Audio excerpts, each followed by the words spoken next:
नमस्कार, आप सभी दर्शकों का रिपोर्टर पोस्ट में स्वागत है। और मुख्यमंत्री हेमंत सोरेन ने नियोजन नीति को लेकर के एक बड़ा बयान जो है वो आज सदन खत्म होने के बाद कहा है। और हम लोग आपको सीधे सुनाएंगे कि आखिर मुख्यमंत्री हेमंत सोरेन ने नई नियोजन नीति को लेकर के और अभ्यर्थियों को लेकर के क्या कुछ कहा है, सीधे सुनिए। उम्मीद है कि यहाँ से नियुक्ति का द्वार खुल जाएगा। देखिए, हमने कहा पहले ही भी, सरकार राज्य के जनभावना के साथ चलता है और इसमें ऐसा नहीं है। हमने यहाँ के नौजवानों से पूछा किस रास्ते से चलना। वर्तमान परिस्थिति जो है वो परिस्थिति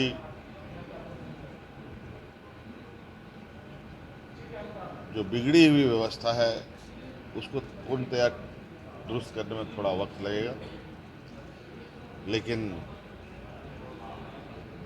विकास की गति न धीमी होगी न रुकेगी।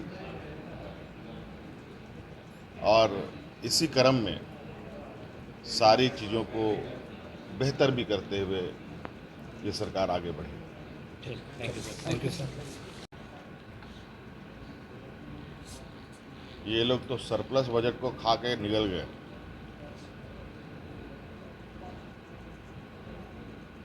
अब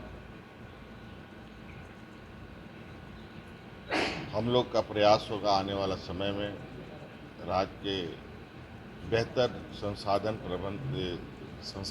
का उपयोग करते हुए, वित्तीय प्रबंधन करते हुए हम राज्य में संसाधनों को कैसे अधिक से अधिक एकत्रित कर पाएँ, कितना अधिक हम धन संग्रह कर पाएँ, कितना अधिक हम एसेट क्रिएशन कर पाएँ, ताकि इसका लाभ पीढ़ी दर पीढ़ी के लोगों को मिले। और इसीलिए हम लोगों ने इस तरीके से बजट को बनाने का प्रयास किया है जिससे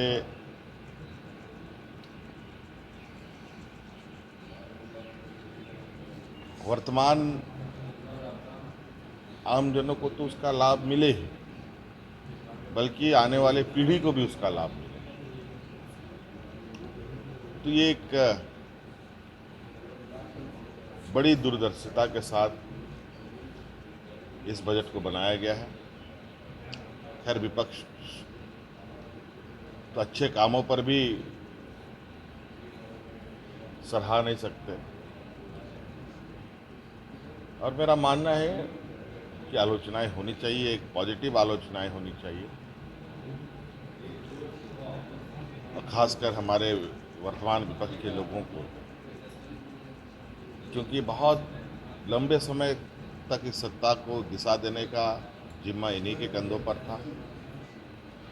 और अभी तो एक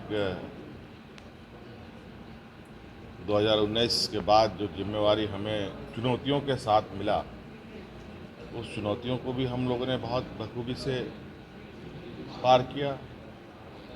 वर्तमान में पुनः चुनौती सुखाड़ की है, उसको भी हम लोग बिल्कुल कहा जाए कि ऐसे हालात में भी हम लोगों को कितना बेहतर राहत दे पाएँ, इसकी भी प्रयास है। आज जो बजट आया है उसमें इजाफा भी है 15% का। गांव, शिक्षा, स्वास्थ्य सब पर ध्यान दिया गया। एक सवाल जरूर उठ रहा है लोगों ने भी कहा कि भाई पैसा जो आने का सोर्स, उस पर सरकार कह रही है कि उसी पर ध्यान देना। आप कई बार ये बातें कह भी चुके हैं, ये ज़रूरी है। सर, ओवरऑल बजट कैसा है हम जान लें इसके बाद।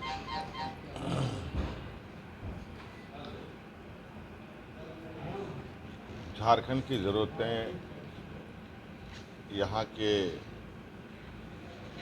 आम जनों के अलावा 3.25 करोड़ लोगों के अलावा यहाँ के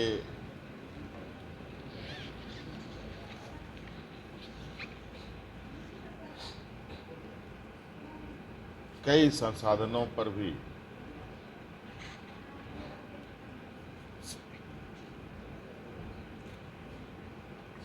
सरकार का बजट जाता है और आपने देखा सामाजिक सुरक्षा को लेकर हम लोगों ने कई ऐतिहासिक कदम उठाए।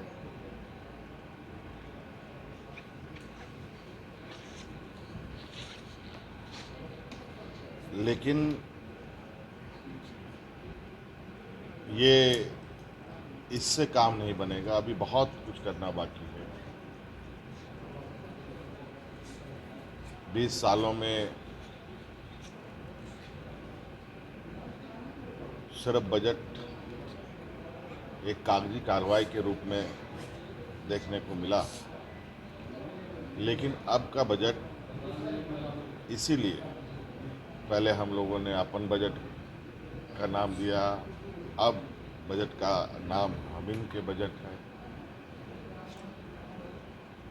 तो इससे स्पष्ट है कि ये बजट बिल्कुल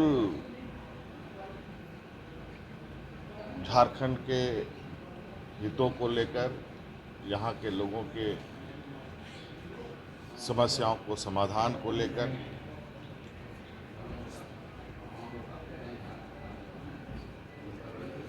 ये बजट बनाया गया है।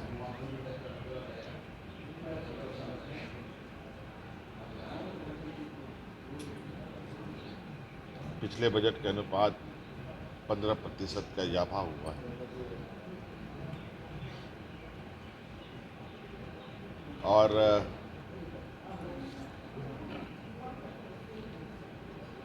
और भी अधिक संसाधन।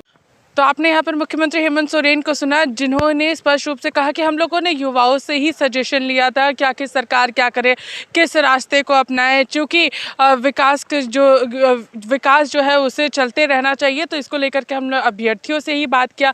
और वहीं दूसरी ओर जो आज बजट जो पेश हुआ है 1,16,418 करोड़ का जो बजट पेश किया गया है, उसको लेकर के भी मुख्यमंत्री हेमंत सोरेन ने अपनी बातों को यहाँ पे रखा कि किस तरीके से विकास के लिए यह बजट जो है वो है, आम जनता के लिए बजट है।